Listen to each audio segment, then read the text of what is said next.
الحمد لله القائل إن الله يأمركم أن تؤدوا الأمانات إلى أهلها وإذا حكمتم بين الناس أن تحكموا بالعدل إن الله نعم ما يعظكم به إن الله كان سميعا بصيرا. Surah An-Nisa ayat 58. Asyhadu an la ilaha illallah wahdahu la syarika lah wa asyhadu anna Muhammadan abduhu wa rasuluh. Allahumma salli wa sallim ala sayyidina Muhammad wa ala alihi wa ashabihi wat tabi'in lahum bi ihsanin ila yaumiddin. Amma ba'du, faya ibadallah, ittaqullaha haqqa tuqatih wa la tamutunna illa wa antum muslimun. Sidang jemaah yang dirahmati Allah sekalian, marilah kita sama-sama tingkatkan ketakwaan kepada Allah Subhanahu wa ta'ala. Dalam arti kata takwa yang sebenar-benarnya, al-imtisalu awamirillah wajtinabi nawahi, menjunjung tinggi segala perintah Allah dan meninggalkan segala larangan Allah Subhanahu wa ta'ala. Mudah-mudahan hidup kita berjaya di dunia dan di akhirat. Khutbah pada hari ini akan membicarakan satu tajuk yang berkaitan dengan keadilan di dalam Islam. Sidang Jumaat yang dirahmati Allah, keadilan menurut kacamata Islam memberi pengertian luas lagi mendalam. Setiap orang dituntut untuk menegakkan keadilan di muka bumi ini. Semua kita bertanggungjawab di atas apa yang telah kita lakukan. Sekiranya kita berlaku kezaliman, kita melakukan kezaliman, ataupun sekiranya kita membantu kezaliman, maka kita akan dipertanggungjawabkan di hadapan Allah Subhanahu wa ta'ala. Berlaku adil telah ditekankan di dalam Al-Quran, disebut sebanyak 28 kali di dalam Al-Quran, mencakupi urusan kehidupan, hari kebangkitan, kenabian dan kepimpinan. Perkataan yang hampir maksud dengan adil disebut di dalam Al-Quran dengan perkataan Al-Qist, Al-Mizan, seperti mana firman Allah di dalam surah An-Nisa ayat 135. A'udzubillahi minasyaitonir rajim.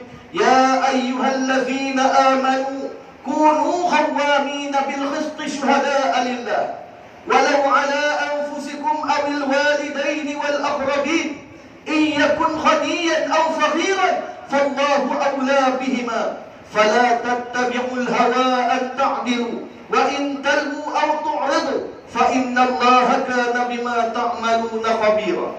Hai orang-orang yang beriman, hendaklah kamu menjadi orang-orang yang sentiasa menegakkan keadilan, lagi menjadi saksi yang menerangkan kebenaran kerana Allah, sekalipun terhadap diri kamu sendiri atau ibu bapa dan kaum kerabat kamu. Kalaulah orang yang didakwa itu kaya atau miskin, maka janganlah kamu terhalang daripada menjadi saksi yang memperkatakan kebenaran, disebabkan kamu bertimbang rasa. Kerana Allah lebih bertimbang rasa kepada keduanya. Oleh itu janganlah kamu turutkan hawa nafsu, supaya kamu tidak menyeleweng daripada keadilan. Dan jika kamu memutarbalikkan keterangan ataupun enggan daripada menjadi saksi, maka sesungguhnya Allah sentiasa mengetahui dengan mendalam akan apa yang kamu lakukan. Dalam urusan pemerintahan dan kepimpinan, bersikap adil ialah satu kewajipan dalam sebuah negara. Tanggungjawab melaksanakan keadilan terletak di bahu ketua, sama ada raja, pemimpin dan juga hakim. Sidang Jumaat yang dirahmati Allah sekalian, mahkamah merupakan sebahagian daripada cabang kerajaan. Mahkamah berperanan utama untuk menegakkan keadilan dan mencegah daripada berlakunya kezaliman. Imam Al-Mawardi di dalam kitabnya Al-Ahkam Sultaniyah menyelesaikan 10 peranan dan bidang kuasa mahkamah dalam memenuhi tanggungjawab melaksanakan keadilan. Pertama, memutuskan perbalahan, sama ada berdamai dengan kerelaan atau dengan paksaan apabila dirasakan perkara itu patut dilakukan. Yang kedua, mengembalikan hak kepada yang berhak berdasarkan keterangan dan pengakuan. Ketiga, mentadbir harta bagi orang yang tidak layak mentadbir hartanya sendiri, seperti anak yatim, kanak-kanak, orang gila dan orang yang berhalangan mentadbir hartanya. Keempat, mengawasi harta wakaf. Dan yang kelima, melaksanakan hukum wasiat orang yang diwasiatkan berdasarkan syarat-syarat yang ditetapkan pewaris selagi tidak bercanggah dengan syarat. Keenam, menikahkan mana-mana perempuan yang tidak mempunyai wali. Ketujuh, menjatuhkan hukuman jenayah bagi memelihara ketenteraman dan hak Allah. Kelapan, menghapuskan kemungkaran dan mencegah kemaksiatan. Yang kesembilan, memilih, mengawasi dan menentukan orang yang layak memberi kesaksian mengikut syarat-syarat ditetapkan hukum syarak. Manakala yang terakhir, yang ke-10, menghukum dengan sama rata antara golongan kuat dan lemah serta berlaku adil dalam menghukum di antara yang kaya dan yang miskin. Tidak memilih siapa yang jadi orang yang paling rapat dengannya. Tidak memilih golongan yang kaya semata-mata, tetapi mahkamah atau pihak pemerintah mestilah berhukum mengikut siapa yang sepatutnya dihukum dan siapa yang sepatutnya dibebaskan. Selain itu, mahkamah juga berperanan melakukan semak dan imbang ke atas keputusan atau tindakan yang dilaksanakan oleh badan-badan lain. Kebebasan sebuah badan kehakiman merupakan satu tuntutan yang disebut oleh para ulama sebagai istiqlalul qadhi, bertujuan memastikan keadilan serta integriti sentiasa terpelihara tanpa campur tangan mana-mana pihak dalam sistem atau perjalanan kes-kes yang dibicarakan di mahkamah. Sidang Jumaat yang dirahmati Allah, memahami pentingnya prinsip keadilan sentiasa dilindungi dan dijamin dalam sistem kehakiman. Ketika pembukaan Dewan Negeri ke-14 pada 6 Ogos 2018, Duli Yang Maha Mulia Paduka Seri Sultan Perak telah menzahirkan titah agar satu lagi mahkamah rayuan diwujudkan di atas mahkamah rayuan yang sedia ada, untuk membolehkan kes-kes yang bermula pendengaran di Mahkamah Tinggi Syariah mempunyai peluang mengemukakan 2 kali rayuan sebagaimana peluang merayu yang diberikan kepada kes-kes yang bermula pendengaran di Mahkamah Rendah Syariah. Alhamdulillah, pada 5 Disember 2015, Dewan Negeri Perak Darul Ridwan telah meluluskan pindaan enakmen pentadbiran dan enakmen Mahkamah Syariah, membolehkan penubuhan Mahkamah Utama Syariah. Pada 16 Julai 2020, Mahkamah Utama Syariah telah memulakan sidang pertamanya dan memberikan penghakiman pertamanya pada 24 Februari 2021 yang lalu.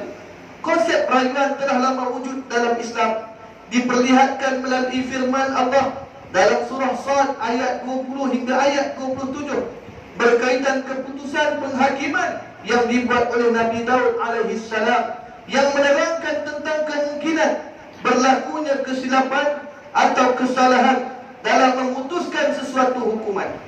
Rayuan perbicaraan telah diamalkan sejak zaman Rasulullah sallallahu alaihi wasallam yang boleh dipelajari daripada kes yang dibicarakan ketika Sayyidina Ali radhiyallahu anhu menjadi gubernur Yaman.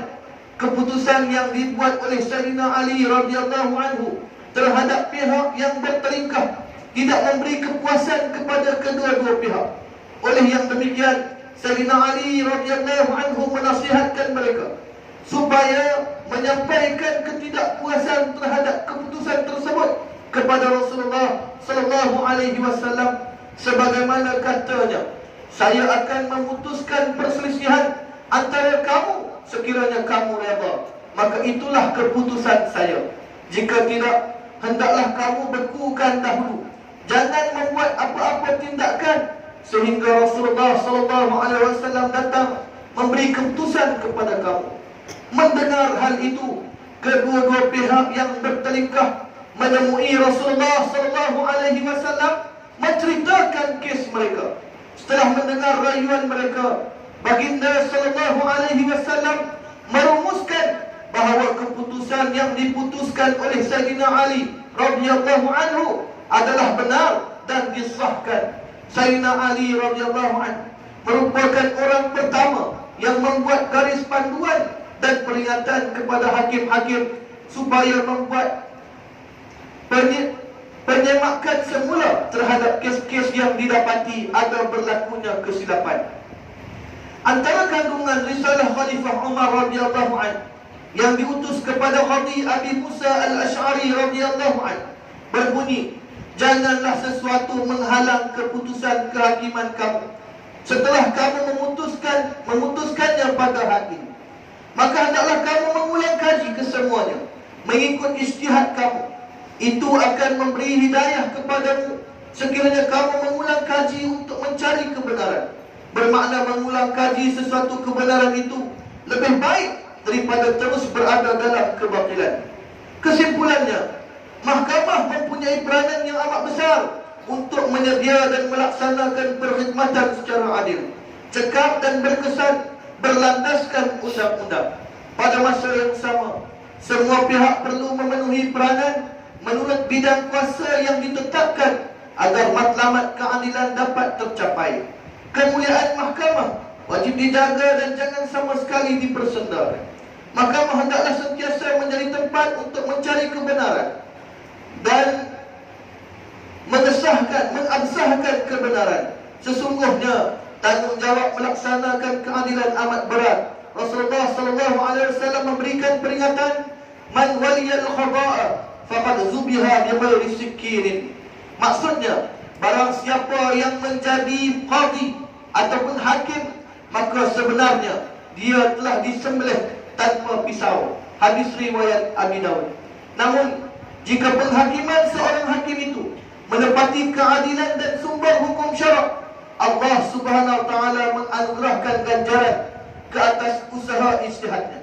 Sebagaimana hadis Nabi sallallahu alaihi wasallam, "Idza hakama al-hakim fajtahada thumma asaba falahu ajrani, wa idza hakama fajtahada thumma akhta falahu ajrun."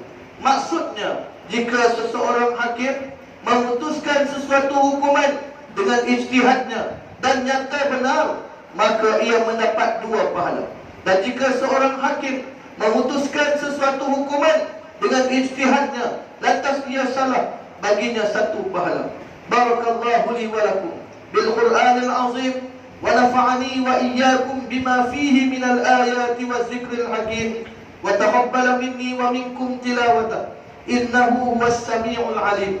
أقول قولي هذا وأستغفر الله العظيم لي ولكم ولسائر المسلمين والمسلمات والمؤمنين والمؤمنات الأحياء منهم والأموات فاستغفروه إنه هو الغفور الرحيم.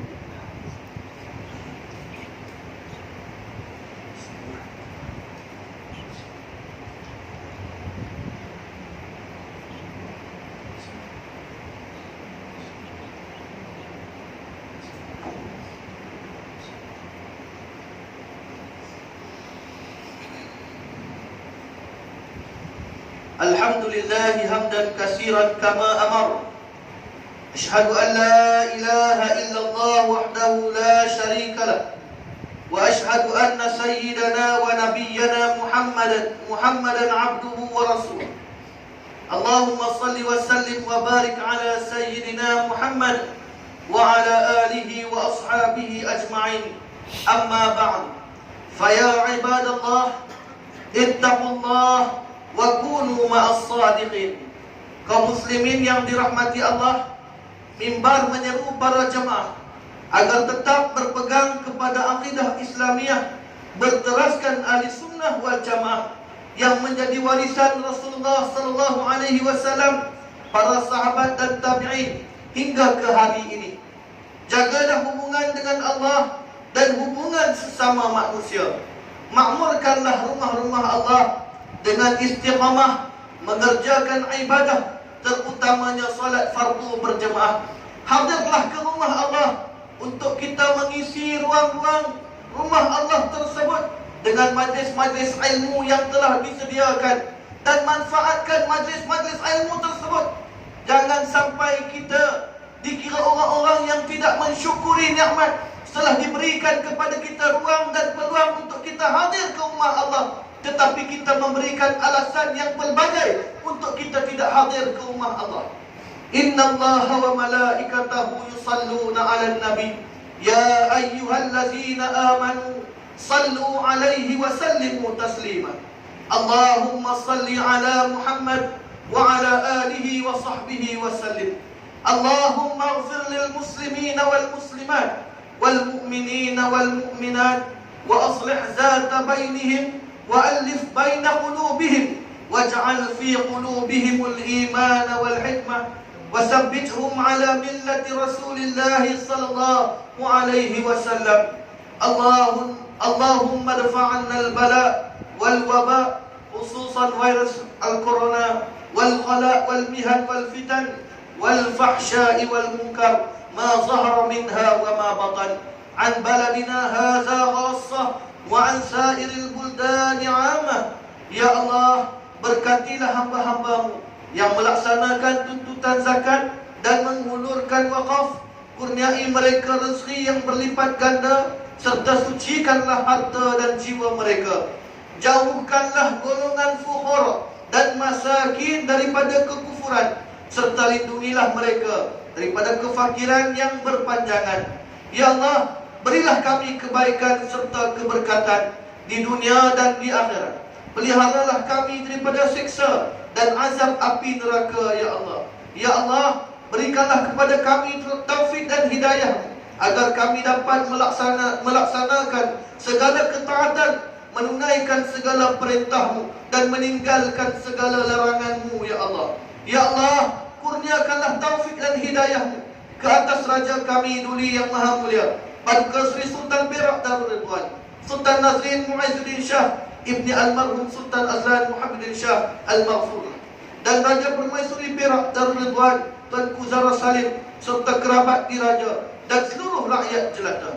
Ya Allah, ya Arhamar Rahimin, berikanlah kepada umat Islam di negara kami bersatu hati untuk berusaha mengangkat agama-Mu, ya Allah, berusaha untuk mempertahankan agama-Mu, ya Allah. Rabbana atina fid dunya hasanah wa fil akhirati hasanah wa qina azaban nar. Fa ya ibadallah, inna Allah ya'muru bil 'adli wal ihsan wa ita'i dzil qurba wa yanha 'anil fahsya'i wal munkar wal baghi ya'izukum la'allakum tadhakkarun. Fadhkurullaha al-'azima yadhkurkum washkuruhu 'ala ni'amihi yazidkum was'aluhu min fadlihi yu'tikum wa la dzikrullahi akbar wallahu ya'lamu ma tasna'un. Aqimis salah.